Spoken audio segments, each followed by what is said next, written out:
Do you have what it takes? Do you have what it takes to operate a short-term rental property? That's a valid question to ask yourself, because it isn't for everyone. I'm going to list off some qualities in hosts that I have found essential to success in the short-term rental business in the next chapter. But before I do, I'm going to be blunt. If you're looking to get rich quick with zero work involved, this is not the business venture for you.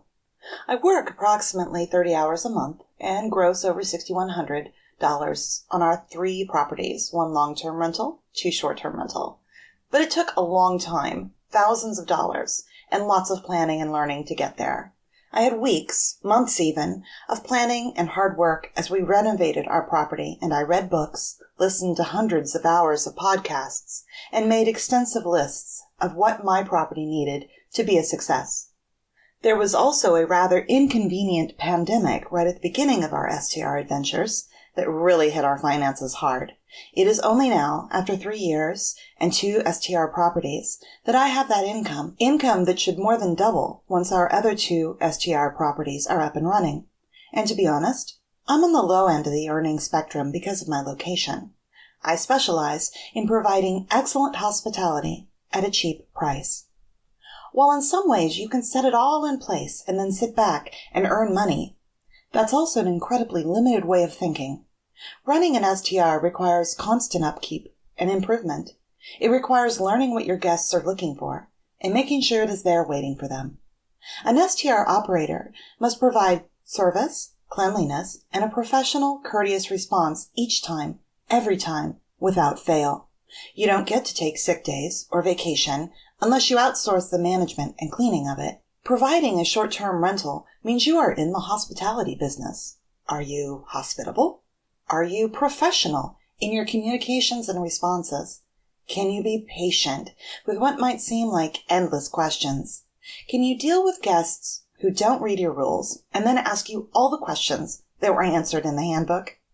In the middle of winter, when your guest can't see where the driveway ends and drives off of it and gets stuck in the snow, are you ready to dig them out or call a tow truck? When a light bulb burns out in the bathroom, can you get over with a new one and troubleshoot a variety of issues with patience and grace? You don't get to be short-tempered, pissy, or snide. You don't get to assume a guest should know better. Well, honestly, you can be all of those things. Plenty of hosts are. I see their posts every day on the Facebook groups I'm in. They are petty, cheap, and small-minded. They are penny-wise and pound-foolish. Sure, you can pinch pennies and cut corners. You can set out 1 roll of thin, 1-ply toilet paper and tell a guest to go buy more at the store if you like.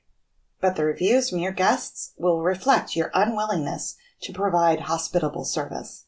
But wait, you might say to me, didn't Airbnb start with a couple of air mattresses on the floor? Yes, it did. But just as with everything else in life, it grew and it evolved.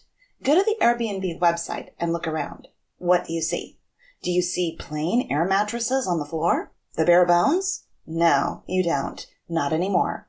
You see carefully curated photos, amazing destinations, cool places to stay, clean lines, thoughtful spaces. You will not be a successful STR host if you don't grow and change with the industry. My point in all of this is that being in the hospitality industry takes a very specific mindset.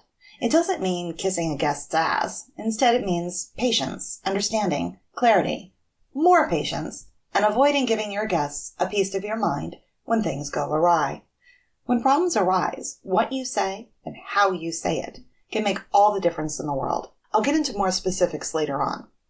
Operating an STR is not for everyone, and you might discover it is not for you as you make your way through this book. If that is the case, it's still a win.